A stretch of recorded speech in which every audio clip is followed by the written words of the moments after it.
Two big egos, two large reigns of terror, and two gigantic, massive noses. But which one was worse? Welcome back, guys, to Fog Wrestling, and today we're asking the question. Triple H, he sucks, but which era for him sucked the most? Was it his in-ring reign of terror era from 2002 to 2005, or is it his current booking era of 2023 to currently right now? And there's 316 votes. Austin 316 said, I folded on your ass. But before we get into the votes, I just want to point out that I actually really like Triple H as a performer. I always thought the guy was great. Didn't think he got the credit he deserved.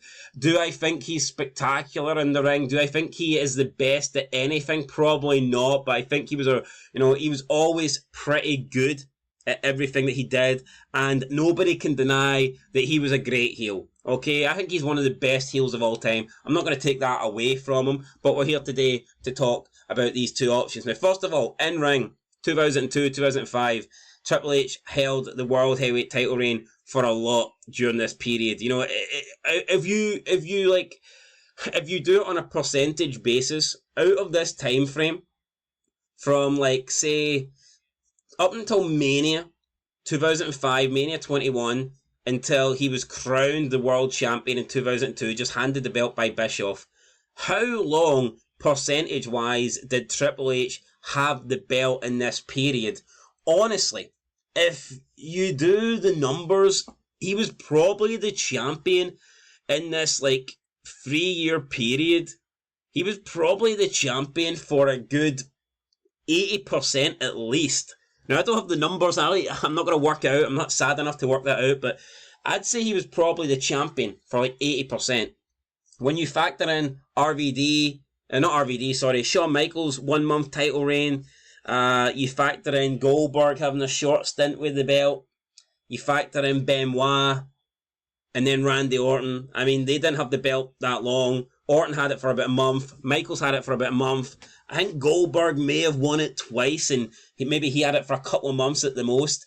And then you had Benoit, who had the longest reign other than Triple H. But I mean, outside of that, I'd say Triple H had it for at least 80% of that time. If you're interested, do the numbers and get back to me. But the one thing I will say about that, 2002, 2005 was a great period of wrestling, and Triple H was involved in some really good things. We can hate him for having the title, but his feud with Shawn Michaels, that was amazing. Okay, Shawn Michaels always delivered. He created Evolution. Evolution was fantastic, and Evolution was around for most of that run, or at least half of that run. So you had that.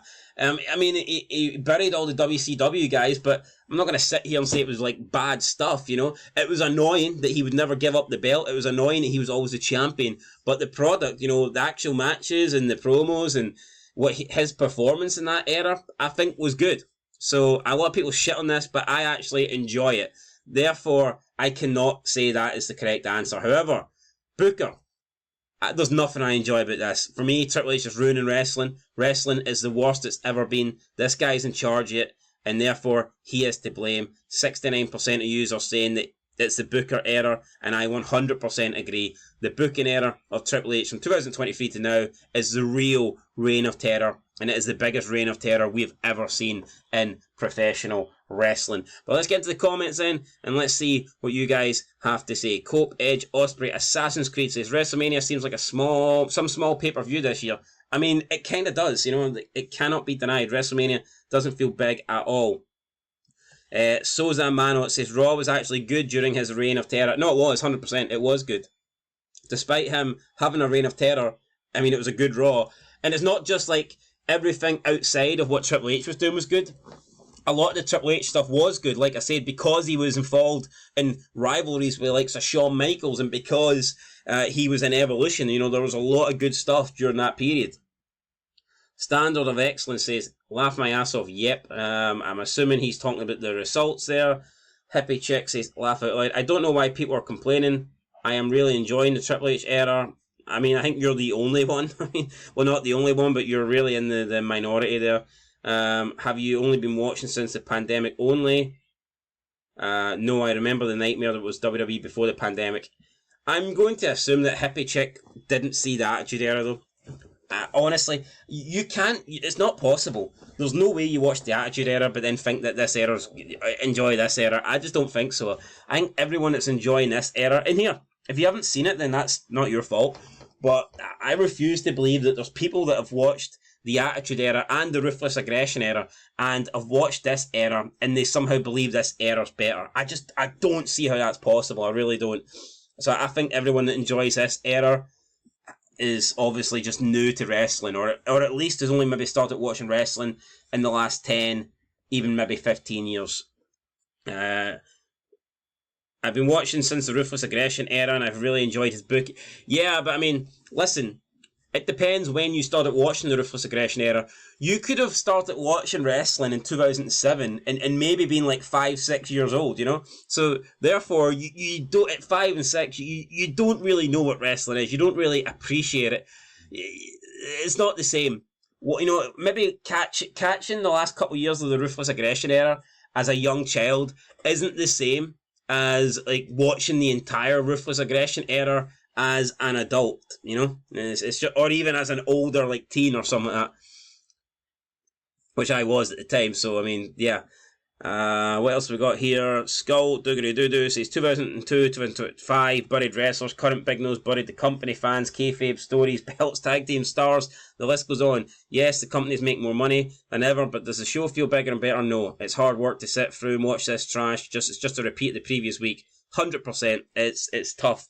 It's tough. Yeah, money does not equal quality at all. Yeah, and it is. It's so boring watching this shit. It's horrible. John Beale says, Noseman Triple K, there's one of the worst bookers I've ever seen. He is slowly becoming the cancer of WWE. So not a lot of love for Triple H in these comments. Francisco says, what a bunch of opportunists. Who? The people that voted? I don't know. Michael Hubbard said Evolution was epic. Yeah, no, I loved Evolution. It was great. It was fantastic. Bring it back, please. Bring back Evolution. Batman says Triple H is a booker is driving people away from wrestling and turning WWE into a sinking ship. I miss Vince McMahon. I think we all miss Vince McMahon. Original Huggies says neither. Alright, obviously a fan of this current product, don't know how. Beer Guy, at least his reign of terror in the ring had some great rivalries and matches. That it did. You know, some great stuff with Shawn Michaels. And not just Shawn Michaels, you know, other people as well. I got to give other people credit. You know, you had he feuded with RVD. I mean, even when he first had the belt, I remember him giving, like, RVD a feud, Bubba Ray Dudley a feud. You know, he was, like, feuding with some guys lower down the card. Shawn Michaels was the big one. Who can forget the first ever Elimination Chamber match where Triple H walks in as the champion and obviously loses to Michaels.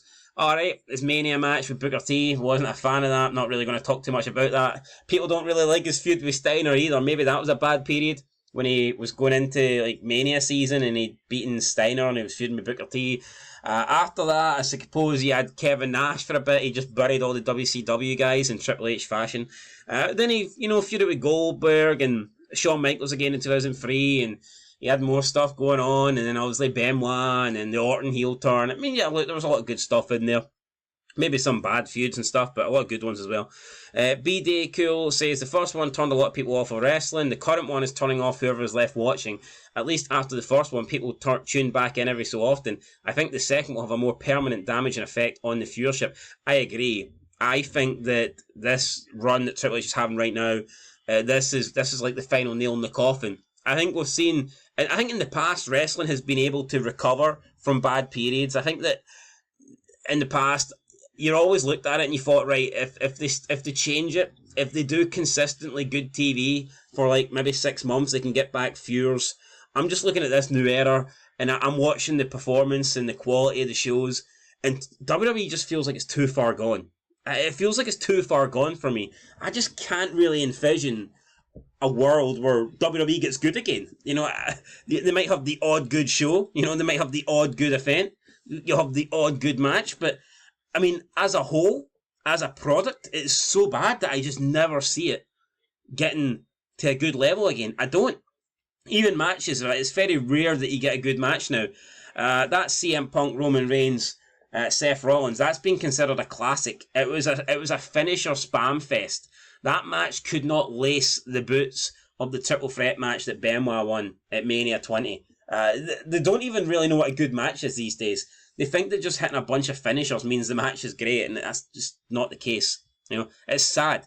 It's sad to see how far WWE's fallen. Charles Buckley says, "You sound foolish because if things were going your way, you'd be glazing." What do you mean? Things aren't going anybody's way. It fucking sucks. Big Talk says this program is horrible now. It is.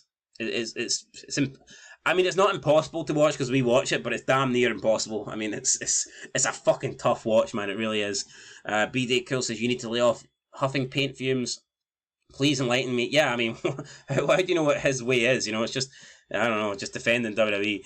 That guy said he made Randy Orton and Batista. I mean, he did. Like, give him credit for that. He did right now. I mean, listen, Triple H made more guys in Evolution than he has as the booker of WWE the last 2 years. 100%. 100%. You know, the last 2 years or the last year and a half, who's Triple H made? What big star has Triple H created? You look at them, none. Not a single person. And yeah, there's, but the Tiffany Stratton, Braun Breaker. These people haven't improved. Tiffany Stratton has got worse. Tiffany Stratton is a downgrade on her NXT version. 100%. Braun Breaker, you know, I think when he first got called up to the main roster, he was certainly a downgrade. We've seen maybe a bit of improvement lately, and now he's obviously going in a new direction. But he's not a star yet, you know. I mean, he just lost them. He was in the mid card, you know. He just lost the IC belt. It's too early to say whether Triple H is going to make Braun Breaker a star. We'll see. But I wouldn't be surprised if Braun Breaker's just going to be muscle. I wouldn't be surprised if Braun Breaker's just the muscle for Seth Rollins. There's no guarantee that he's going to be a big star under Triple H. Unfortunately, it's just not there. Anyway, guys, that's it. We'll catch you in the next one. Hit that like button, hit that subscribe button, hit that comment button, and we'll catch you for more videos down the road. But until then, peace.